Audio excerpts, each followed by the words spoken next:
সাতক্ষীরা 2 আসন থেকে বিএনপি মনোনীত প্রার্থী আব্দুর রউফ বক্তব্য রাখছেন। ধানের শীষের প্রার্থী সাতক্ষীরা 2 আব্দুর রউফ।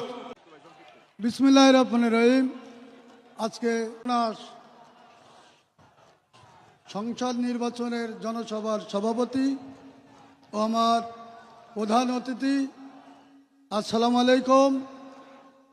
আজকের মূলত জনসভার খুলনা, সাতক্ষীরা, বাগেরহাট 3 জেলার আমার ভাই ও বোনেরা, আসসালামু আলাইকুম।